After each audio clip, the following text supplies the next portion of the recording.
मुख्यमंत्री दिग्विजय सिंह को किसानों ने घेरा कर्ज माफी को लेकर। पूर्व मुख्यमंत्री का बयान। कृषि मंत्री कमल पटेल कहते हैं किसानों का कर्ज माफ करना महापाप है। मध्य प्रदेश सरकार के पूर्व मुख्यमंत्री दिग्विजय सिंह अपने एक दिवसीय दौरे पर बुधनी से लाड़कोई कृषि मंडी पहुंचे। किसानों से बात की। उस दौरान लाड़कोई निवासी राजेश बागवान सहित 1 दर्जन से अधिक किसानों ने दिग्विजय सिंह को आवेदन दिया और कहा कि हम लोगों का 50,000 तक का ऋण माफ नहीं हुआ। बोले जांच करवाता हूं और अन्य किसानों को समझाया कि आपने एक जमीन पर 4 बैंकों से ऋण लिया, लेकिन सरकार तो एक ही बैंक का ऋण माफ किया है और आपके 30,000 रुपए माफ हुए हैं। किसानों ने भी माना कि इतने तो हुए। वहीं उन्होंने कहा कि भारतीय जनता पार्टी के लोग किसानों को बरगला रहे हैं। हमारी सरकार ने 50,000 तक के ऋण माफ किए और अगली किश्त अब हम 2 लाख तक माफ करने वाले थे।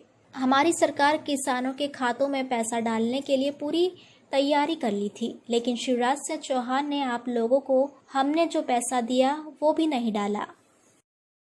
ये बुधनी क्षेत्र में बहुत सारे कर्जा माफी के बारे में आवेदन मिले। असल में क्या है कि ये जो है ये रसीद है, ये प्रमाण पत्र नहीं है। और अभी एक किसान से जो बात हुई थी, उस किसान का मैं नाम बता देता हूं। किसान था नान सिंह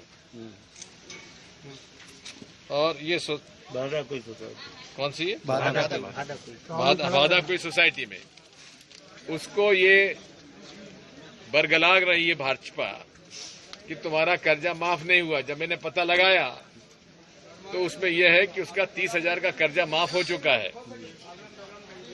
अब उसको कहते तेरे को तो कहा था 2 लाख का कर्जा माफ करेंगे। जब 2 लाख का कर्जा नहीं तो कैसे सरकार उसको 2 लाख दे दे?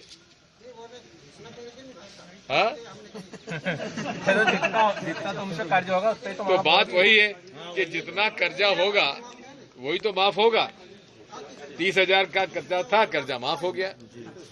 अब कई किसानों का क्या है, जिन्होंने सहकारी समिति से भी कर्जा ले लिया और उसी जमीन पर दूसरे बैंकों से भी ले लिया। अब ये अपराध है। कोई भी एक खाता है तो उस खाते को एक ही जगह रख सकते हैं, आप 3 जगह नहीं रख सकते। तो इसलिए एक किसान का एक बैंक का एक जमीन पर ही कर्जा माफ हुआ है और उसमें जिनका ओवरड्यू था 31 मार्च 2017 तक, उनके सारे 2 लाख तक का कर्जा माफ हो गया। पूरा हो गया। 2017 और 18 में जो ड्यू था उसको पहली किस्त 50,000 रुपए की माफ हो गई थी, वो भी खाते में जमा हो गया।